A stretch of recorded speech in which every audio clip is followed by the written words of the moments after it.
Some formulas we will be using involve percentages. Percent is a word that means per 100. So 1% means 1 out of every 100.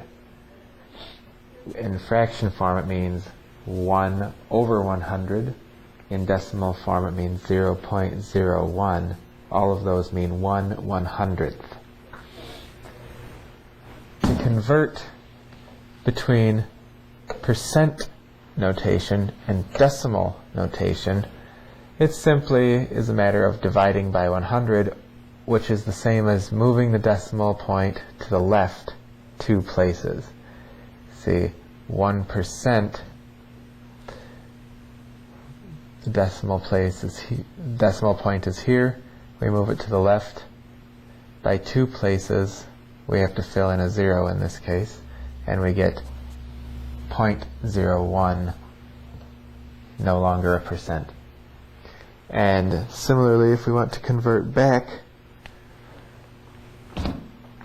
from decimal form to percent form, we would multiply by 100, and so we would move the decimal point 2 places to the right. Some examples.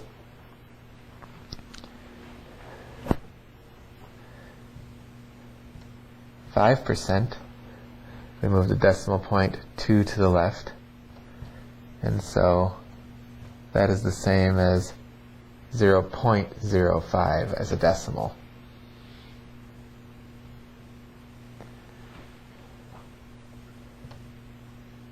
%, again, we move the decimal point 2 to the left. However, this time we don't need to fill in any zeros because we already have 2 digits. And so we simply get 0.30. And it's acceptable to leave that last 0 off, so we can simply write it as 0.3. 6.5%. Moving the decimal point 2 places over, we have 0.065. So we can have more than 2 places past the decimal point.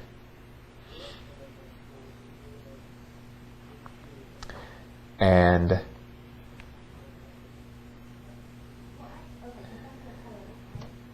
%237%, moving the decimal point over 2 places, puts it between the 2 and the 3.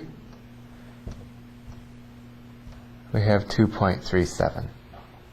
And notice that if we start with a decimal and we want to convert it to percent, we would move the decimal point to the right 2 places, making 237%, or in this case 6.5%, or 30%, and here we see, if it's written this way, we have to add the 0,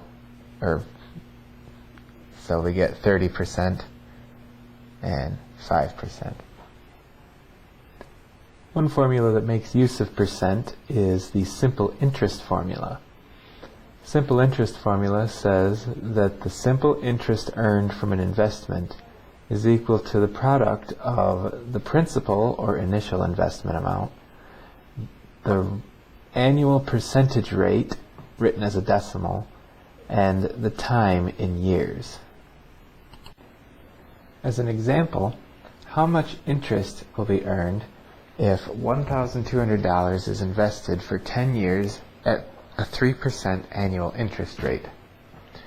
Well, here's what we know. The principal is $1,200. The interest rate is 3%. And remember, when we use this formula, we need to convert that into a decimal form. So, moving the decimal point to the left 2 places, so we have 3 out of 100, or 3/100ths. That's 0.03. And the time is 10 years. So our formula tells us all we have to do is multiply those together. And so we get 1,200 times 0.03 times 10. and you work all that out, and you find that it's 360. So the answer is that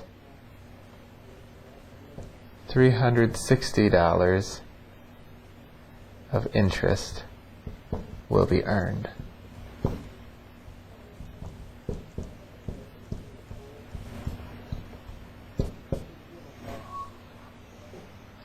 Here's another example. How much should we invest at a 6.5 annual percentage rate if we want to earn $100 in interest in 3 years? This time, how much should we invest is the question. We already know the interest, and so P is our unknown amount. P, the principal, the initial investment amount. And so in our formula, I equals PRT, we can solve this for P by dividing on both sides by RT. This will give us the new formula, P equals I over RT. Now we substitute the information we know, which is that I equals 100, R equals 6.5%, which as a decimal is 0.065, and the time is 3 years.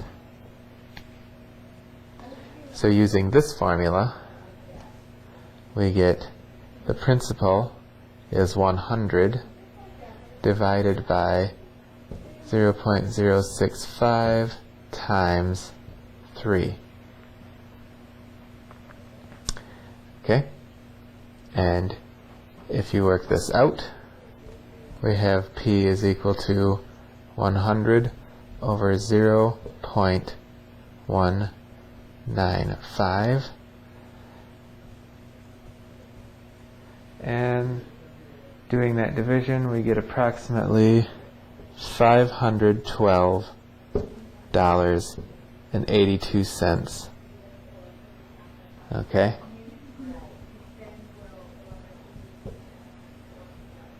$512.82 must be invested in order to earn $100 in interest in 3 years at 6.5 APR. Since percentages refer to parts of a whole, we can often make use of this fact using this formula, the percent formula. It says that the percentage can be found by taking the partial amount and dividing by the whole amount. This will give us a decimal, which we may convert into a percent if we wish. We can write this formula another way as the partial amount is equal to the whole amount multiplied by the percent as a decimal. We arrive at this simply by multiplying the first version of the formula on both sides by the whole part. Here's an example. What percentage of playing cards are face cards, meaning Jack, Queen, or King? Well, the whole amount would refer to the entire deck, in which there are 52 cards. The partial amount would refer to the face cards that we're interested in. How many of those are there? Well, there are 3 jacks, 3 queens. There are 4 jacks, 4 queens, and 4 kings, making a total of 12 face cards. And so, using the formula, the percent equals the partial divided by the whole, 12 over 52. And if you do this division, you will get approximately 0.23. or in other words, about 23% of cards are face cards. A second example, what is a 15% tip on a bill of $34.91? Here we know the whole amount, the bill, and we're given the percentage. We want to find the tip, which is the partial amount. So the tip, or partial amount, is equal to the whole amount, 34.91, multiplied by this percentage as a decimal, so 15% is 0.15.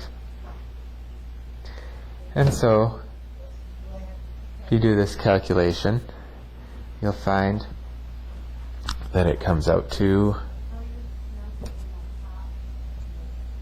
5.24, meaning the tip should be $5.24 tip. In some situations, rather than talking about a percentage of a whole, we're talking about a percentage of change. We start out with one amount, it changes by a certain percentage, and we end up with a new amount. In such situations, we modify the percent formula in this way. The whole amount becomes our original amount. The partial amount becomes the amount it changed, which will actually be the difference between the original amount and the new amount. Dividing the change by the original will still give us the percentage as a decimal. And of course, we can rewrite this to say that the change is equal to the original multiplied by the percent as a decimal. The population of a city grows by 15.7% to 2,708. What was the original population of the city?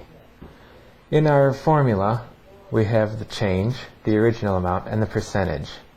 The original amount is what we're looking for, and so we'll let x be the original. The change, then, is the difference between the final amount and the original amount. 2,708 minus the original. And we're given the percentage. It's 15.7%, or 0.157. So our formula tells us that the change is equal to the original amount multiplied by the percentage. So we get an equation to solve. Adding x to both sides, we have 2,708 equals 1.157x. And then dividing on both sides by 1.157, we get that x is approximately 2,340.54, which of course it cannot be that. So the original population, if we round off, must have been 2,341.